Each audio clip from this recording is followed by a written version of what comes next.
Tao rúi thế chào bà chuột bà một thằng này ơi bà con à em rem em rem chuột ơi tiền lá đâu my god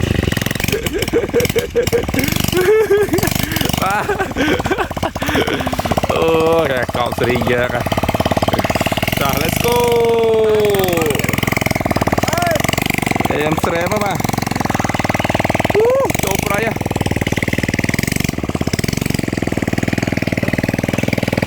và ok let's go rồi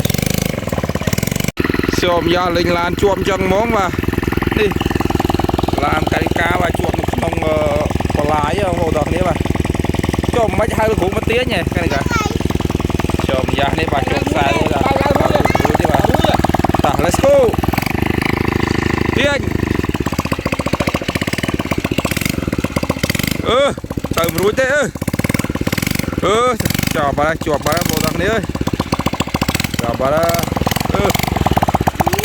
con là trong cua bà con bà con à chào bà tao rúi một thằng này mà chuông thiệt vui mà lứa nào một thằng này mà trình làm cả cá mua giang lâu à một thằng này ôi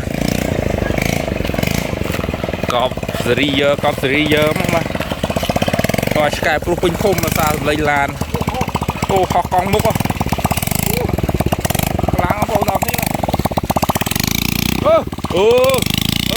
em rem chuột ơi tiền lá đâu my god chuột lăng đi đẹp chuột bạn nó đập đi ơi chọp bà đó bà tiền lán chuột lán bà đây em xem mà bà cho lực lán mà vào đặc đi bà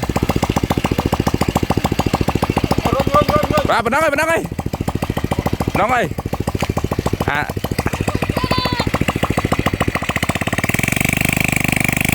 ok let's go em xem mà khó lan tại ra đây em rem mà ta ok let's go ta chấm nào trời à chuột ấy đây trời à chuột ấy thôi bà lực con bạn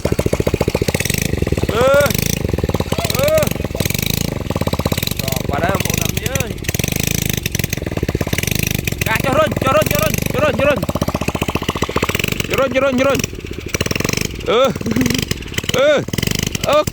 kiếp con ấy tờ rùi bà tiền lan muối ông lan tầm nơ phong mà là ngày cha cái cho câu không bro cái cho câu bà cái cho câu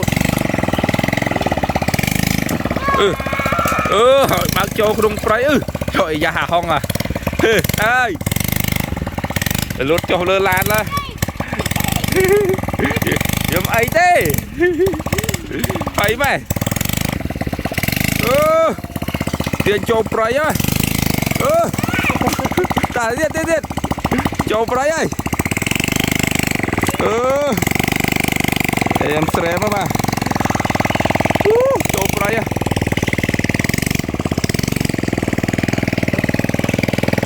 và ok let's go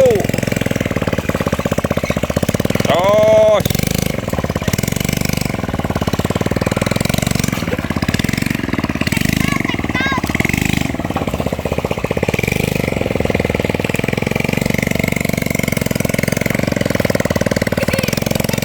em sẽ gạch câu không bro gạch câu chuột đi lá mà tí nào chua em cái cá cho sân chuột ơi đại chặt hai một lá này không rồi đã cho vỡ lên vậy rồi gì cho chui rồi